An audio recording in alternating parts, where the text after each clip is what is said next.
নাম, মানসা মুসার খ্যাতি এগুলো ইউরোপ, আফ্রিকা, এশিয়া সব জায়গায় ছড়িয়ে পড়েছিল। এমনকি ইউরোপীয় মানচিত্রকররা তাদের ম্যাপে পশ্চিম আফ্রিকায় সোনার মুকুট পরা, হাতে সোনার দণ্ড ধরা এক রাজার ছবি আঁকতে শুরু করে। তার মানে মালি বিশ্ব মানচিত্রে একটা জায়গা করে নিল, রাজনৈতিক আর সাংস্কৃতিকভাবেও। ঠিক, একেবারে তাই। তার মোট সম্পদের পরিমাণ নিয়েও তো অনেক কথা হয়।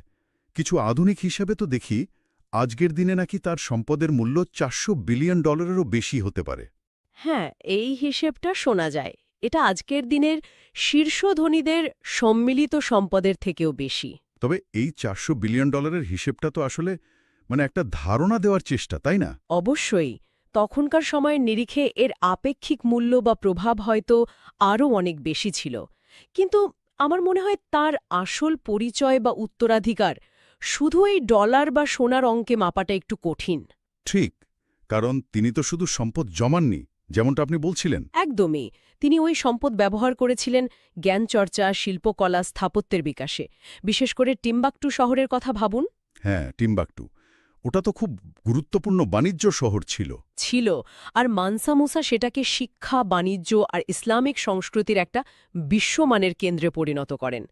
তিনি বিভিন্ন জায়গা থেকে জ্ঞানী, গুণী, পণ্ডিত, স্থপতিদের নিয়ে এসেছিলেন। আর স্যাংকোর বিশ্ববিদ্যালয়। হ্যাঁ, তার সময়ে প্রতিষ্ঠিত স্যাঙ্কোর বিশ্ববিদ্যালয় তো আফ্রিকার অন্যতম শ্রেষ্ঠ বিদ্যাপীঠ হয়ে উঠেছিল। শত শত বছর ধরে জ্ঞান বিতরণ করেছে। ১৩৩৭ সালে তার মৃত্যুর পরেও কিন্তু তার এই সাংস্কৃতিক আর জ্ঞানভিত্তিক উত্তরাধিকারটা অনেক দিন টিকেছিল। হুম। এখানেই প্রশ্নটা আসে, একজন শাসকের আসল উত্তরাধিকার কোনটা? ক্ষণস্থায়ী সম্পদ নাকি দীর্ঘস্থায়ী জ্ঞান আর সংস্কৃতির প্রভাব? সত্যি। তাহলে সব মিলিয়ে দেখলে মানসা মুসার গল্পটা আমাদের ঠিক কি বলে? তার ওই অপরিমেয় সম্পদ, কিংবদন্তি হজযাত্রা, টিম্বাকটু, শিক্ষা, এই সবকিছুর আসল মানেটা কি দাঁড়ায়? আমার মনে হয় এটা আমাদের মনে করিয়ে দেয় যে ইতিহাস শুধু যুদ্ধ বা সাম্রাজ্যের সীমানা বদলের গল্প নয়। হুম। এটা দূরদৃষ্টি, জ্ঞানচর্চার প্রতি অনুরাগ আর একজন শাসকের পৃথিবীকে ইতিবাচকভাবে প্রভাবিত করার ক্ষমতার গল্প। মানসা মুসা দেখিয়েছিলেন কিভাবে সম্পদকে শুধু নিজের জন্য না রেখে জ্ঞান, সংস্কৃতি আর মানুষের ভালোতে ব্যবহার করে ইতিহাসে অমর হওয়া যায়। দারুণ একটা পার্সপেক্টিভ। সত্যি ভাবার মতো কথা।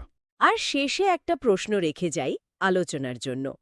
চতুর্দশ শতকে মানসা মুসা যেভাবে সম্পদ আর ক্ষমতাকে জ্ঞান আর সংস্কৃতির প্রসারে কাজে লাগিয়েছিলেন, হ্যাঁ। আজকের দিনের যারা অত্যন্ত ধনী তারা যদি সেভাবে তাদের সম্পদ দীর্ঘস্থায়ী জ্ঞানচর্চা, শিল্প বা